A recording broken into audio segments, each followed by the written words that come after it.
안녕하십니까. 세계경전 운동 시간입니다. 페이지 190페이지를 읽어보도록 하겠습니다. 불멸의 영혼, 영 또는 혼은 불멸의 인간 본질입니다. 영혼은 영원한 하나님께서 온 것이므로 그것은 마침내 하나님에게로 돌아갑니다.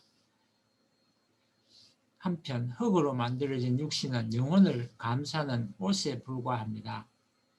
사소한 차이는 있으나 모든 종교에서 발견되는 일반적인 관념입니다. 영혼은 천국으로 올라가거나 지옥으로 떨어지거나 신성과 하나 되거나 부활의 날까지 잠들어 있거나 또 다른 육신으로 환생합니다. 이러한 차이와는 무관하게 영혼의 존속은 모든 신앙체계에 공통적으로 나타납니다.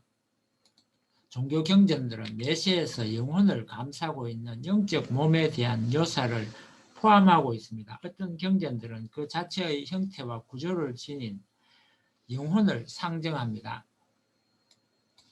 그것은 지상생활 동안 육신과 함께 있다가 사후에 분립되어 영계로 올라갑니다. 문선명 선생은 어떻게 지상 사람들이 영혼과 육신의 공명에 응해 두 세계에 살고 있는가에 관한 이해를 도웁니다.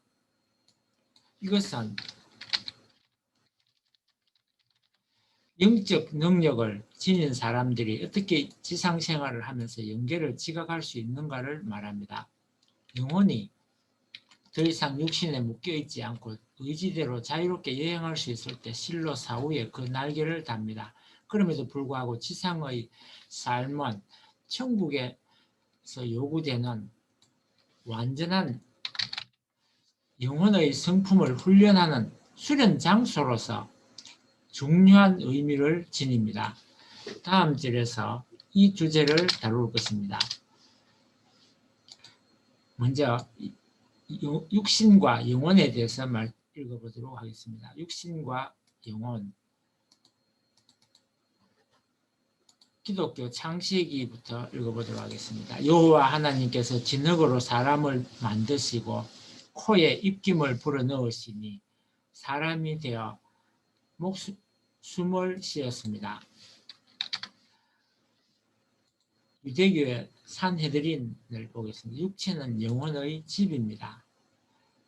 이슬람의 꾸란을 보겠습니다. 그분은 흙에서 인간을 창조하신 후 평범한 액체의 추출물에서 그의 후손이 있게 하셨으며 그런 후 그의 형상을 만들고 그 안에 그분의 영혼을 불어넣었도다. 자이나교의 그라를 보겠습니다. 영혼은 지혜와 통찰의 주체요 무형상의 행위자이며 그 자신의 육신과 동일한 크기를 지닙니다. 영혼의 또한 카르마의 과보들을 향수하는 자이며 삼사라의 세계에 거하지만 밝히 아는 자이며 언제나 지구한 경지를 지향하고 있습니다. 자이나교의 그러한 내용이었습니다. 유교의 얘기를 보겠습니다. 제아가 물었습니다. 저는 귀신이란 말을 들었으나 무엇을 말하는지 알지 못합니다. 공자가 대답했습니다. 귀는 신이 성한 것이고 백은 귀가 성한 것이다. 귀와 신을 합쳐서 제사를 지내면 성인의 가르침의 지극함이니라. 모든 중생은 반드시 죽는다. 죽으면 반드시 흙으로 돌아간다. 그것을 귀라고 한다. 사람이 죽으면 뼈나 살이 땅 밑에 묻혀 쓰러지고 들의 흙으로 변합니다. 그러나 그 기는 하늘 위로 솟아올라가 귀라고 합니다. 사람이 죽으면 뼈나 살이 땅 밑에 묻혀 쓰러지고 들의 흙으로 변합니다. 그러나 그 기는 하늘 위로 솟아올라 소명한 신이 됩니다. 기가 정발에 나타나는 사람을 처연하게 느끼게 하는 것은 만물의 정이며 신이 나타난 것입니다. 고린도전서, 기독교 고린도전서를 보겠습니다. 죽은 사람이 어떻게 살아나며 어떤 몸으로 옵니까? 하고 묻는 사람이 있을 것입니다. 어리석은 사람들이여, 그대가 뿌리는 씨는 죽지 않고서는 살아나지 못합니다. 그리고 뿌리는 것은 장차 생겨날 몸 그 자체를 뿌리는 것이 아닙니다. 밀이든지 그 밖에 어떤 곡식이든지 다만 씨앗을 뿌리는 것입니다. 그러나 하나님께서는 뜻하신 대로 그 씨앗에 몸을 주시고 그 하나하나의 씨앗에 각기 고유한 몸을 주십니다. 모든 살이 똑같은 살은 아닙니다. 사람의 살도 있고 짐승의 살도 있고 새의 살도 있고 물고기의 살도 있습니다. 하늘에 속한 몸도 있고 땅에 속한 몸도 있습니다. 하늘에 속한 몸들의 영광과 땅에 속한 몸들의 영광이 저마다 다릅니다. 말씀 선지 계속 읽어보겠습니다. 이 몸은 하나님께서 있는 정성을 다 들여 흙덩이와 같은 것을 수습하여 영원한 이념의 생명체, 즉 영인체가 자랄 수 있도록 만드셨습니다. 예술품도 이 이상의 예술품이 없습니다. 하나님이 야 일어나라 한다고 해서 만들어진 것이 아닙니다. 최대의 정력을 기울여서 만드신 몸입니다. 거기에 영인체를 불어넣어 하나의 사람을 만들었습니다. 하나님이 주관하시는 유무형 세계에서 영원히 존재할 수 있는 그런 형상을 만들어 축복해 주셨습니다. 영인체는 인간의 육신의 주체로 창조된 것이므로 영감으로만 감독되며 하나님과 직접 통할 수 있고 또 천사나 무형세계를 주관할 수 있는 무형실체로서의 실존체인 것입니다. 영인체는 그 육신과 동일한 모습으로 되어 있으며 육신을 벗은 후에는 무형세계에 가서 영원히 생존합니다. 인간이 영존하기를 염원하는 것은 그 자체 내에 이와 같이 영존성을 지닌 영인체가 깃들어 있기 때문입니다. 이 영인체는 생심과 영체의 이성성상으로 되어 있습니다. 그리고 생심이라고 하는 것은 하나님이 임재하시는 영인체의 중심 부분을 말하는 것입니다. 영인체는 하나님으로부터 오는 생소와 육신으로부터는 생명 요소의 두 요소가 수수작용을 하는 가운데서 성장합니다. 그리고 영인체는 육신을 틀어 하여서만 성장합니다. 그러므로 영인체와 육신의 관계는 마치 열매와 나무의 관계와 같습니다. 지금까지는 원리 강론의 창조 원리 부분을 읽었습니다. 계속 이어서 말씀 부분을 읽어보겠습니다.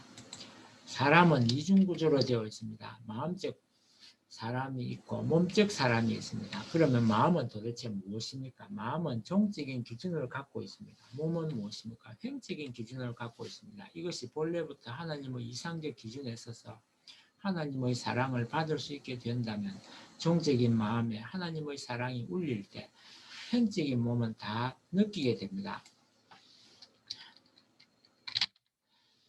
종적 기준에 존재하는 영인체에 하나님의 참된 사랑이 울리면 행적 기준이 되는 몸도 분명하게 됩니다.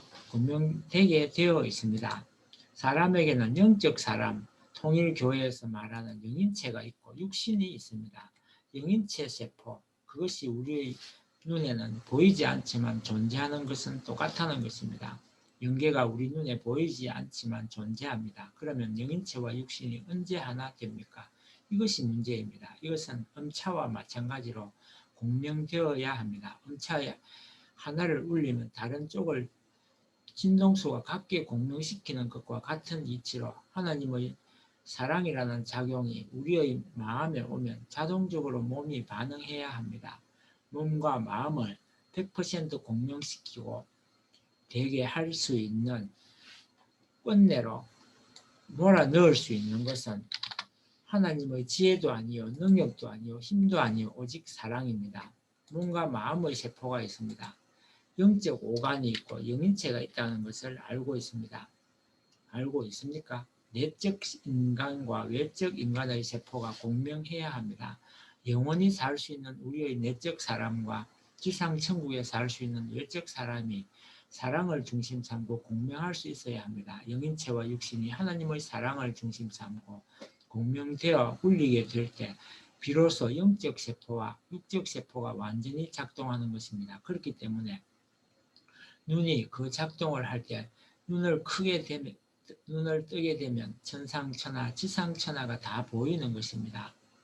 완전 작동을 하기 때문입니다. 영육을 중심 삼고 사랑의 힘에 몸 전체가 일치해서 폭파될 수 있는 경지가 되면 거기서 비추어 나오는 하나의 힘과 빛에 의해 천상세계, 지상세계, 하나님 할 것 없이 다 공명하게 됩니다. 오늘은 여기까지 분석하고 마치겠습니다. 감사합니다.